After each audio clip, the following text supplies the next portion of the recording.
Welcome student, मैं हूँ Tande sir. दोस्तों, आज का टॉपिक स्टार्ट करेंगे induction type energy meter. Induction type energy meter का यूज कैसे करेंगे हम, या इसका कंस्ट्रक्शन कैसा होता है, इसके बारे में जानेंगे दोस्तों। Basically induction type energy meter induction Faraday के इंडक्शन के प्रिंसिपल पर वर्क करता है। तो इंडक्शन टाइप एनर्जी मीटर के बारे में यदि हम देखें, तो ये जो इंडक्शन टाइप एनर्जी मीटर है, इसी के नाम पर ही इसका काम है दोस्तों। कहने का मतलब इसका जैसा नाम है, इंडक्शन यानी होता है प्रेरण। तो ये प्रेरण टाइप एनर्जी मीटर है दोस्तों। इसका जो वर्किंग प्रिंसिपल आपको मिलेगा, तो फैराडे के इलेक्ट्रोमैग्नेटिक इंडक्शन पर वर्क ये करता है दोस्तों। इसमें भी स्टूडेंट अलग अलग यहाँ पर कॉइल लपेटी होगी। तो इसका बेसिक कंस्ट्रक्शन देखते हैं। Induction type energy meter AC circuit में हम क्या करते हैं, एनर्जी को, जिसे कहते हैं इलेक्ट्रिकल एनर्जी, तो इलेक्ट्रिकल एनर्जी को मेजरमेंट करने के लिए, इलेक्ट्रिकल एनर्जी को मेजरमेंट करने के लिए हम इंडक्शन टाइप एनर्जी मीटर का यूज करते हैं दोस्तों। तो basically induction type energy meter का यूज एसी सर्किट में करते हैं, और हम यहाँ पर इलेक्ट्रिकल एनर्जी को, अर्थात विद्युतीय ऊर्जा के खपत को मापने के लिए एनर्जी मीटर का हम यहाँ पर यूज करते हैं दोस्तों। चलिए, इसका बेसिक कंस्ट्रक्शन हम देखते हैं। बेसिक कंस्ट्रक्शन में हमें ये देखने मिलेगा कि इसमें दो प्रकार की कॉइल होती है। दो प्रकार की कौन कौन सी कॉइल होती है वो देखेंगे। तो इसमें सीरीज मैग्नेट और दूसरा मिलेगा आपको शंट मैग्नेट। चलिए, इसका कंस्ट्रक्शन सभी को क्लियर दिख रहा है। यहाँ पर ऊपर की छोर में दोस्तों ये डायल रेजिस्टेंस मैकेनिज्म होता है। तो ये ऊपर के छोर में जो दिख रहा है आपको, ये डायल रेजिस्टेंस मैकेनिज्म होता है। अर्थात कि जैसे गाड़ी में माइलोमीटर होता है, और उस माइलोमीटर में देखेंगे हम दोस्तों, तो अंक 100, 10, 5, मतलब डिजिट उसमें होते हैं। और जैसे जैसे गाड़ी का चक्का घूमता है, वैसे वैसे वहां पर नंबर भी चेंज होते हैं। तो ऐसा ही यहाँ पर ये डिस्क रोटेट करेगा, तो यहाँ पर डिजिट हमको शो करेगा दोस्तों। इसे कहते हैं डायल रेजिस्टेंस मैकेनिज्म। ठीक है, इसी को बोलते हैं ड्राइविंग मैकेनिज्म, जिसमें से मैंने तीन मैकेनिज्म आपको बताया था। फर्स्ट में ड्राइविंग मैकेनिज्म बताया था आपको दोस्तों। तो यही ड्राइविंग मैकेनिज्म के अंतर्गत आता है। चलिए, इसके बाद देखते हैं यहाँ पर, ये जो ऊपर दिख रहा है आपको इतना बड़ा पार्ट, ये हाफ पार्ट होता है ऊपर का। ये है शंट मैग्नेट का। तो शंट मैग्नेट का हाफ पार्ट मिलेगा जब करंट यहाँ से सप्लाई होगी। तो supply I equal V upon R होता है दोस्तों, according to Ohm's law. I equal क्या होता है, वी अपान आर। तो I equal V upon R से हम यहाँ पर कंपेरिजन करेंगे। तो ऊपर वाला पार्ट आपको मिलेगा शंट मैग्नेट। तो ये जो कॉइल लपेटी गई है दोस्तों, ये कॉइल जो लपेटी गई है, ये शंट मैग्नेट की कॉइल है। तो इसमें बेसिकली हमें ये देखने मिलता है कि यहाँ से जब कॉइल इस मैग्नेटिक फील्ड के लिए क्रिएट किया जाता है, अर्थात कि ये जो शंट मैग्नेट बनाया गया है, ये एक प्रकार का इलेक्ट्रोमैग्नेट है। अर्थात इलेक्ट्रोमैग्नेट बनाने के पीछे हमारा रीजन ये है कि हम क्या कर रहे हैं यहाँ पर दोस्तों, यहाँ पर हमने एक कॉइल को लपेटा है। इस कॉइल में नंबर ऑफ टर्न्स जुड़े हैं। ठीक है, नंबर ऑफ टर्न ज्यादा है इसमें। यहाँ पर इसको शंट मैग्नेट बनाने के पीछे रीजन ये है कि यहाँ पर फ्लक्स क्रिएट हो। तो ये एक प्रकार का कोर है, और कोर के ऊपर यहाँ पर कॉइल लपेटी हुई है। तो जब किसी कोर के ऊपर कॉइल को लपेटते हैं, तो यहाँ पर मैग्नेटिक फ्लक्स प्रोड्यूस होने लगता है। तो ये जो कोर है, अर्थात कि ऊपर वाला आउटर एरिया, ये शंट मैग्नेट बनाता है, क्योंकि ये जो वाइंडिंग लपेटी हुई है, ये शंट में लपेटी हुई है। शंट का मतलब होता है पैरेलल। क्लियर है सभी को? तो दोस्तों, इसमें शंट मैग्नेट लगाने का कारण यही है, या इसका नाम शंट मैग्नेट रखने का कारण यही है कि ये शंट मैग्नेट पैरेलल में, अर्थात समांतर में जुड़ी हुई है। तो जब भी कोई कॉइल समांतर में जुड़ी होती है, तो वो शंट मैग्नेट कहलाती है दोस्तों। क्लियर है? तो ये कॉइल पैरेलल में जुड़ी है। देख लीजिए, ये लाइन के इस साइड में, लेफ्ट साइड में है सप्लाई, ये सप्लाई साइड हो गया। और सेकंड इस साइड देखेंगे, राइट साइड, तो ये लोड साइड हो गया। तो एक साइड सप्लाई साइड होगा, दूसरे साइड लोड साइड होगा। ऐसा ही कंस्ट्रक्शन होता है एनर्जी मीटर में। तो घरों के जो बिजली के मीटर हैं, यही बिजली का मीटर का मेन कंस्ट्रक्शन होता है दोस्तों। एक साइड सप्लाई साइड होता है, तो सप्लाई साइड से दो तार निकलते हैं, एक फेज का, एक दूसरा न्यूट्रल का, और दूसरा जो साइड होता है वो लोड साइड होता है। तो ये लोड साइड है दोस्तों, ये लोड साइड है, और एक साइड क्या मिलेगा आपको, सप्लाई साइड मिलेगा। तो यहाँ पर सप्लाई साइड और लोड साइड देखेंगे दोस्तों, तो हमें यहाँ पर बेसिक कंस्ट्रक्शन इस टाइप से मिलेगा आपको। तो ऊपर वाली जो मैग्नेट है वो शंट मैग्नेट है।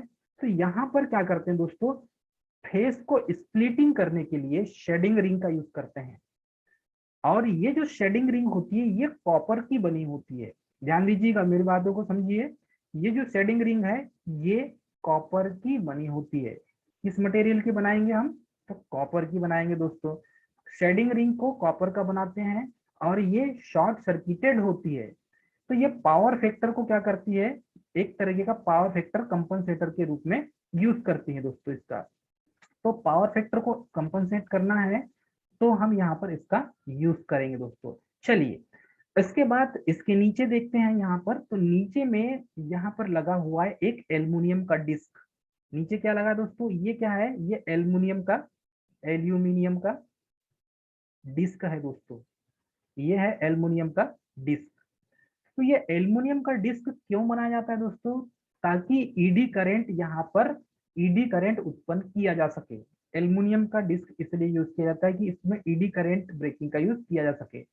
ये है बीच बीच में यही स्पिंडल से जुड़ा हुआ है, और ये जो स्पिंडल दिख रहा है ये डिस्क के साथ अटैच है। नीचे ये इसे कहते हैं पॉयट एंड जीवेल, इसे कहते हैं point point and जीवेल, point and जीवेल इसे कहते हैं दोस्तों। मतलब एक प्रकार का यहाँ पर एकदम मिनिमम फ्रैक्शन होगा, उस फ्रैक्शन को कम करते हैं, क्योंकि उसकी धुरी है दोस्तों। ये एक प्रकार का स्पिंडल है, उसी स्पिंडल में यहाँ पर ऊपर शंट मैग्नेट है, शंट मैग्नेट का कोर जुड़ा हुआ है, उसी के फ्रेम से यहाँ पर डिस्क लगी हुई है, और डिस्क से ही सीधे नीचे स्पिंडल जुड़ा हुआ है, और पॉइंट एंड जीवल दोनों आपस में एक दूसरे के ऊपर रखे हुए हैं दोस्तों। चलिए, अब हम समझते हैं, ये जो एल्युमिनियम की डिस्क है इसके दोनों साइड में छेद किया जाता है, अर्थात होल किया जाता है। तो ये यहाँ पर इसका यूज क्यों करते हैं, इसके पीछे रीजन है कि हम यहाँ पर ये जो साइड साइड यूज किए हैं, ये है दोस्तों परमानेंट मैग्नेट। परमानेंट मैग्नेट को साइड साइड लगाया जाता है, ताकि इस डिस्क को कंट्रोल किया जा सके। अर्थात कि जब ये डिस्क रोटेट होगी तो इसके रोटेशन को कंट्रोल किया जा सके, मतलब कंटिन्यू रोटेट ना हो। जब जब इसमें लोड कनेक्ट करेंगे तब ही ये डिस्क रोटेट करेगी, वरना ये डिस्क रोटेट नहीं करेगी दोस्तों। तो जैसे ही इसके लेफ्ट साइड में और राइट साइड में हम क्या यूज करेंगे दोस्तों, ब्रेकिंग के लिए ब्रेकिंग मैग्नेट का यूज करेंगे। तो ब्रेकिंग मैग्नेट का यूज करने के पीछे रीजन यही है कि इस डिस्क को विदाउट लोड जब ये चले, या इस साइड में लोड कनेक्ट ना हो, तब ये डिस्क रुकी रहे। अर्थात जब आप बिजली नहीं चलाएंगे, बिजली की खपत नहीं करेंगे, तब ये डिस्क नहीं घूमना चाहिए, नहीं तो आपके घर में बिजली का बिल ज्यादा आएगा दोस्तों। तो पुराने यदि आपके घर में एनर्जी मीटर लगा होगा तो आप देख सकते हैं, इसमें बेसिक सेम कंस्ट्रक्शन ऐसा होता है इसका। तो दोनों साइड एरर होता है, इसीलिए उस एरर को दूर करने के लिए, क्रीपिंग एरर को दूर करने के लिए, इसमें एरर पड़ेंगे, फेस एरर होता है, क्रीपिंग एरर, कौन कौन से दोष होते हैं उसके बारे में जानेंगे। तो ये एल्युमिनियम का डिस्क है, यहाँ पर इस डिस्क को कंट्रोल करने के लिए परमानेंट मैग्नेट का यूज किया जाता है दोस्तों। परमानेंट मैग्नेट का यूज किया जाता है। यहाँ पर ऊपर में जो साइड है शंट मैग्नेट में, यहाँ पर फ्रिक्शन कंपनसेशन यूज किया जाता है। तो ये जो शंट मैग्नेट है ये फ्लक्स फाई1 उत्पन्न करती है। शंट मैग्नेट फ्लक्स फाई1 उत्पन्न करेगी, किसके ऊपर दोस्तों, ये डिस्क के ऊपर उत्पन्न करेगी फ्लक्स फाई1। ठीक है, अब यहाँ पर ये दोनों साइड ये ब्रेकिंग मैग्नेट कहलाता है, और इसे परमानेंट मैग्नेट भी कहते हैं। और परमानेंट मैग्नेट किसका बना होता है दोस्तों, एल्निको का बना होता है, एल्निको का बना होता है। ठीक है, परमानेंट मैग्नेट एल्निको को बना होता है। इसमें नीचे वाला आउटर पार्ट देखेंगे, इनर पार्ट नीचे वाला, ये आउटर पार्ट होगा दोस्तों, आउटर पार्ट, ऊपर वाला पार्ट आउटर पार्ट, और ये हो जाएगा इनर पार्ट। तो इनर पार्ट जो है ये कहलाएगा सीरीज मैग्नेट, इसे कहेंगे दोस्तों हम सीरीज मैग्नेट। चलिए, इसे सीरीज मैग्नेट क्यों कहते हैं, उसके पीछे रीजन है, क्योंकि ये जो कॉइल लपेटी होगी ये एक कोर है दोस्तों, और इस कोर के ऊपर यहाँ पर कॉइल लपेटी हुई है। तो इस कॉइल को जब हम कनेक्शन कर रहे हैं तो ये सीरीज में कनेक्शन है। चलिए देख सकते हैं आप इसे, यहाँ से यदि ये फेस का पॉइंट है, ये न्यूट्रल का पॉइंट है, तो यहाँ पर आप देखेंगे तो ये सीरीज में ये कॉइल कनेक्टेड है, इसीलिए इसको हम कहेंगे सीरीज मैग्नेट कहेंगे। तो जब किसी कोर के ऊपर किसी कॉइल को लपेटा जाता है तो उसमें मैग्नेटिक फ्लक्स उत्पन्न होता है। तो यहाँ पर भी ये जो मैग्नेटिक फ्लक्स उत्पन्न करेगा वो कौन सी फ्लक्स होगी दोस्तों, ये होगी φ2 फ्लक्स होगी, मैग्नेटिक फ्लक्स φ2 उत्पन्न होगी दोस्तों। तो इस तरीके से इसका बेसिक कंस्ट्रक्शन हम कर लेंगे। अब जब इसका बेसिक कंस्ट्रक्शन हो जाएगा तो यहाँ पर कुछ एरर भी, दोष भी उत्पन्न होंगे। तो दोस्तों आइए चलो कौन कौन सा दोष उसमें उत्पन्न होंगे या क्या कंस्ट्रक्शन होगा इसके बारे में जानेंगे। तो बेसिक जो इसका इक्वेशन देखेंगे दोस्तों, तो इसके बारे में इसका फार्मूला है, और इसके फार्मूले को हमें याद करना होता है। बेसिकली जब आपको यूनिट कन्वर्जन करना है तो आपको याद रहना चाहिए 1200 चक्कर, 1200 चक्कर इसका फार्मूला है दोस्तों। ये फार्मूला मोस्ट इंपॉर्टेंट फार्मूला है। 1200 चक्कर अपान ये क्या हो जाएगा 3600 सेकेंड, 1200 चक्कर अपान, इसके अपान में है दोस्तों 3600 सेकेंड। तो 1200 चक्कर अपान 3600 सेकेंड करेंगे तो 1 किलोवाट अर्थात कि 1000 वाट वैल्यू निकल के सामने आएगी। अर्थात 1 किलोवाट यूनिट कब जलेगी या 1000 वाट कब जलेगा, जब आपके डिस्क के 1200 चक्कर होंगे। जब आपके डिस्क के जो एल्युमिनियम डिस्क है उसके 1200 चक्कर होंगे, तब ये 1200 चक्कर और 3600 सेकेंड होंगे, तब 1 यूनिट आपके घर की बिजली जलेगी। तो आप इसमें एक इनिशिएटिव ले सकते हैं या आप कैलकुलेशन कर सकते हैं कि 1200 चक्कर क्या सच में हो रहे हैं। 1200 चक्कर 3600 सेकेंड होंगे, तब आप इसका कैलकुलेशन करेंगे तो 1 किलोवाट या 1000 वाट यूनिट प्राप्त आपको होगी। ये फार्मूला है दोस्तों, बेसिक फार्मूला। तो 1 किलोवाट हावर बराबर कितना होता है, 1 किलोवाट हावर बराबर होता है दोस्तों 36 इंटू 10⁵ वाट सेकेंड। ये कई बार एग्जाम में ऑब्जेक्टिव क्वेश्चन के रूप में पूछा गया है, कई बार पूछा गया दोस्तों। तो कई बार ऑब्जेक्टिव क्वेश्चन के रूप में पूछा गया है, तो आप इस चीज को यहाँ पर ध्यान रखेंगे दोस्तों कि जो ऑब्जेक्टिव क्वेश्चन पूछा जाता है तो उसको आप अपनी कॉपी में एकदम शॉर्ट नोट के बारे में लिख लीजिए। शॉर्ट नोट नहीं लिखेंगे आप तो फिर आपको याद कैसे रहेगा, ठीक है। तो यहाँ पर 1 किलोवाट हावर बराबर 36 गुणित 10 से 5 वाट सेकेंड हो जाएगा। Kilowatt equal VI cos phi होता है इंटू टाइम होता है। इसको इस तरीके से लिख सकते हैं दोस्तों, V इंटू आई इंटू क्या हो जाएगा टी, इंटू टी हो जाएगा अपान 1000, जो फार्मूला मैंने आपको बताया। तो किलोवाट जो यूनिट निकालते हैं इस तरीके से आप निकाल सकते हैं दोस्तों इसमें, ठीक है। अब यहाँ पर देखें तो यहाँ पर हमें देखने मिलेगा कि इसमें एरर कौन कौन से होते हैं। तो इसमें अलग अलग टाइप के एरर होते हैं दोस्तों, और अलग अलग टाइप के एरर को यहाँ पर हम देखेंगे। चलिए इसमें दोष कौन कौन से हैं, मतलब ये जो इंडक्शन टाइप एनर्जी मीटर है इसमें कौन कौन से दोष हैं, और इन दोषों के बारे में हमें जानना बहुत जरूरी है। तो इसमें दोष देखेंगे दोस्तों, तो एरर, एरर मतलब होता है दोष। कौन कौन से दोष होते हैं आइए ये देखेंगे।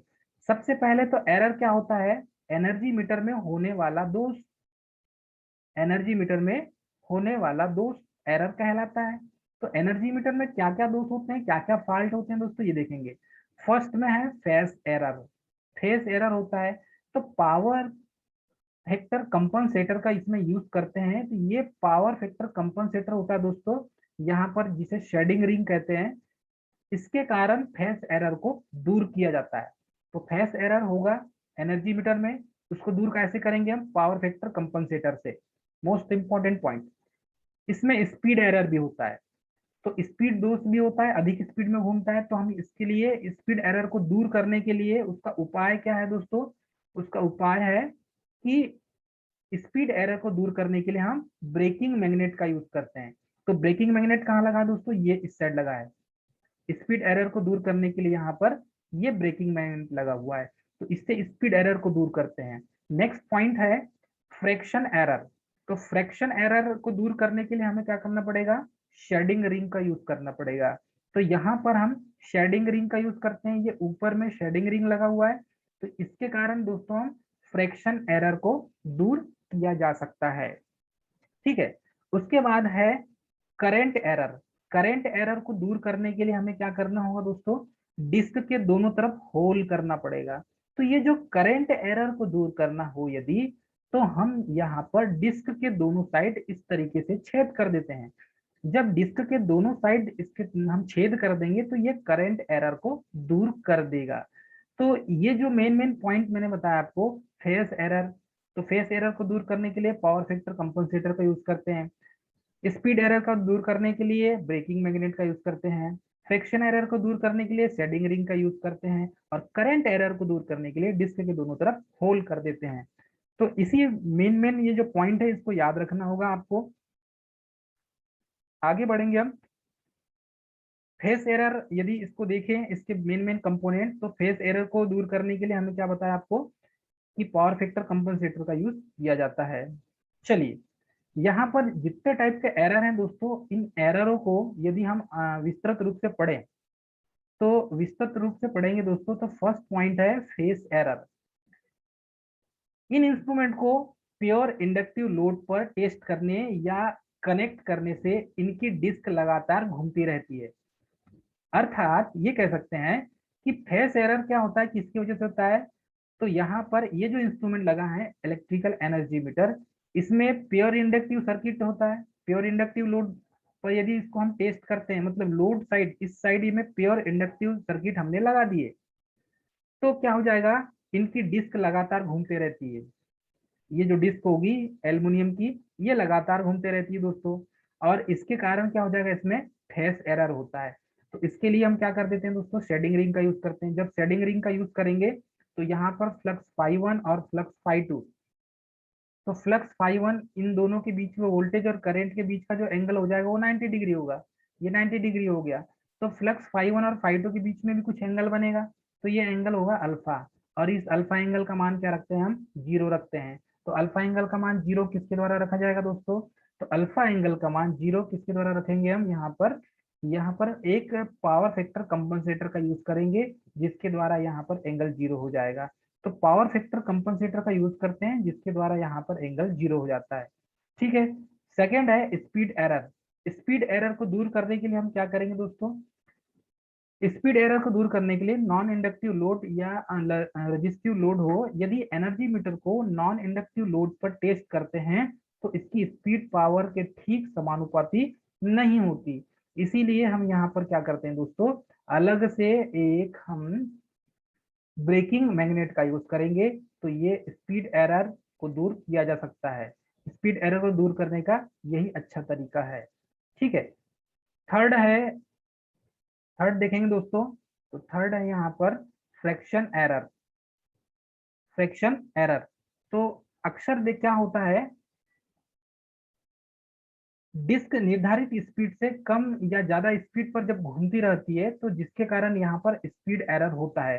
तो जब डिस्क निर्धारित स्पीड से अधिक या कम स्पीड में घूमेगी, तो वहां पर ऐसा क्या होगा जिसके कारण हम इसके एरर को दूर कर सकते हैं। तो इस एरर को दूर करने के लिए हम एल्युमिनियम डिस्क के दोनों साइड यहाँ ब्रेक मैग्नेट का यूज करते हैं। तो दोनों साइड जब ब्रेकिंग मैग्नेट का यूज करेंगे दोस्तों हम, तो ये जो स्पीड एरर है, स्पीड एरर को दूर किया जा सकता है।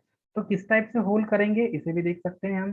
तो यहाँ पर इस टाइप से दोनों साइड ये डिस्क है, और डिस्क में ये स्पीड जो दिख रही है आपको, दोनों साइड होल कर देंगे, तो इसकी स्पीड कम हो जाएगी। अर्थात ये बोल सकते हैं, सेंटर इन में मूव करेंगे स्पीड बढ़ जाएगी, और सेंटर आउट करेंगे मूव तो स्पीड कम हो जाएगी। तो इस तरीके से हम यहाँ पर क्या करते हैं, ब्रेकिंग मैग्नेट का यूज करते हैं दोस्तों। फ्रैक्शन एरर, फ्रैक्शन एरर भी होता है इसमें। फ्रैक्शन एरर इस इंस्ट्रूमेंट में क्या करेंगे हम, इस इंस्ट्रूमेंट में सॉफ्ट और बेरिंग और रेजिस्टेंस मैकेनिज्म के कारण यहाँ पर फ्रैक्शन एरर होता है, क्योंकि सॉफ्ट लगा है तो एरर तो होगा ही। और रेजिस्टेंस मैकेनिज्म लगा हुआ है, जिसमें हमें नंबर जो शो होता है कितनी यूनिट जली है उसके कारण। तो इसके कारण यहाँ पर फ्रिक्शन एरर होता है, अतः इंस्ट्रूमेंट का ड्राइविंग टॉर्क कम हो जाता है। और जब ड्राइविंग टॉर्क कम हो जाता है तो इस एरर को दूर करने के लिए हम क्या करते हैं, शंट मैग्नेट के आउटर लिम्ब पर एक कॉपर की शेडिंग रिंग लगा जाते हैं। याद रखिएगा दोस्तों, शेडिंग रिंग किसकी बनी होती है, तो कॉपर की बनी होती है। एग्जाम में पूछा जाता है शेडिंग रिंग किसकी बनी होती है, तो कॉपर मेटल की बनी होती है, धातु की बनी होती है, याद रखिएगा। ठीक है, सभी को क्लियर है। आगे देखेंगे और कौन कौन से इसमें होते हैं एरर। तो बाकी जो एरर है दोस्तों, इन एरर को यदि हम पढ़ें तो फोर्थ में है क्रीपिंग एरर। ध्यान दीजिएगा, ये मोस्ट इंपॉर्टेंट एरर, इसके बारे में पूछा जाता है। क्रीपिंग दोष को दूर करने के लिए क्या करेंगे हम, तो क्रीपिंग एरर, ये साइड साइड में दो होल करते हैं। At no load with energy meter disc are slowly rotate is called creeping error. क्या होता है, नो लोड की कंडीशन में जब आप बिजली नहीं जला रहे हैं, जब आप बिजली नहीं जला रहे हैं उस सिचुएशन में क्या होता है कि इसके डिस्क, एल्युमिनियम डिस्क धीरे धीरे धीरे धीरे धीरे धीरे रोटेट होते रहती है। तो वो रोटेटिंग धीरे धीरे हो रही है, उसी को दूर करने के लिए हम क्या करते हैं, साइड साइड में दो होल कर देते हैं। और जब साइड साइड में दो होल कर देते हैं दोस्तों, तो ये क्रीपिंग एरर दूर हो जाता है। इसका रीजन क्या होता है, इन करंट फ्रिक्शन कंपोनेंट, करंट के जो फ्रिक्शन कंपोनेंट होते हैं उसके कारण, ओवर वोल्टेज के कारण होता है, स्ट्रे मैग्नेटिक फील्ड के कारण होता है, और वाइब्रेशन के कारण होता है दोस्तों। तो इन सभी के कारण यहाँ पर ये सब सिचुएशन क्रिएट होती है दोस्तों। तो यही रीजन के कारण यहाँ पर क्रीपिंग एरर होता है। क्रीपिंग एरर को दूर करने के लिए हम साइड साइड में क्या करते हैं, दो होल कर देते हैं, जिसके कारण क्रीपिंग एरर दूर हो जाता है। ये एग्जाम में कई बार ऑब्जेक्टिव तौर के रूप में पूछा जाता है दोस्तों। ठीक है, इसके बाद इसके कुछ ऑब्जेक्टिव क्वेश्चन देख लेंगे हम। और ऑब्जेक्टिव क्वेश्चन के रूप में भी बहुत बार पूछा जाता है कि यदि कोई क्वेश्चन दिया हुआ है, चलिए ये क्वेश्चन है न्यूमेरिकल क्वेश्चन, इसको सॉल्व करते हैं दोस्तों। क्वेश्चन दिया है हमारे पास, टाइम तो 1 मिनट बचा हुआ है। क्वेश्चन दिया है, a DC ampere hour meter is rated for 15 ampere to 50 volt, the meter constant is 40.4 second per revolution. The meter constant at rated voltage may be expressed as blink revolution per kilowatt hour। मतलब कि ये बोल सकते हैं इसमें इतनी unit दी हुई है, 15 एम्पियर दिया है, 250 वोल्ट दिया हुआ है, कांस्टेंट स्पीड में रोटेट कर रही है। ठीक है, 14.4 एम्पियर पर सेकेंड पर रिवॉल्यूशन की स्पीड में ये रोटेट कर रही है। यहाँ पर हो ये रहा है कि इस एनर्जी मीटर की रिवॉल्यूशन पर किलोवाट आवर कितनी होगी, हमें ये पता करना है। तो यहाँ पर इसको हम देख सकते हैं, सॉल्व करेंगे तो कैसा करेंगे दोस्तों, हम 250 वोल्ट दिया हुआ है, स्पीड कितनी दी हुई इसकी 14.4 वाट सेकेंड पर रिवॉल्यूशन। तो इसको कैलकुलेशन करेंगे तो ये हो जाएगा 3600